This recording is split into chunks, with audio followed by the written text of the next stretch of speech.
જુનાગઢ જિલ્લાના વિસાવદર તાલુકામાં 2 દિવસ પહેલાં મધ્યસ્થ કાર્યાલયનું ઉદ્ઘાટન પ્રસંગે કિરીટભાઈ પટેલ પણ એવું બોલેલા કે રાજાના રાણીના દીકરા લુલા લંગડા બાડા બોબડા હોય તો પણ એ રાજા બનતા. શું કહેવા માગે છે ભારતીય જનતા પાર્ટી? એક સમાજની આટલી બધી અવગણના, અતિશયોક્તિ થઈ ગઈ, અતિશયોક્તિ. ભારતીય જનતા પાર્ટી આજે લોકશાહીમાં છે. 75 વર્ષ પહેલાં ભારતીય જનતા પાર્ટી જેનો ઉદ્ભવ નહોતો, જન્મ નહોતો, તે દિવસે રાજપૂતોએ રજવાડા આપ્યા છે અને લોકશાહી કરાવી છે.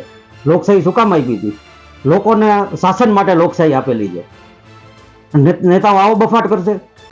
આ સમાજનું સન્માન તો ઠીક છે, સન્માન તો નથી જ કરતા. આટલી અવગણના, આટલી હદે અપમાન, આનો જડબાતોડ જવાબ દેવામાં આવશે. अब खबरों से लगातार अपडेट रहना हुआ आसान। BRG न्यूज आपके मोबाइल स्क्रीन पर आज ही BRG न्यूज की mobile app Google play store और ऐप स्टोर से डाउनलोड करें और खबरों से लगातार जुड़े रहें।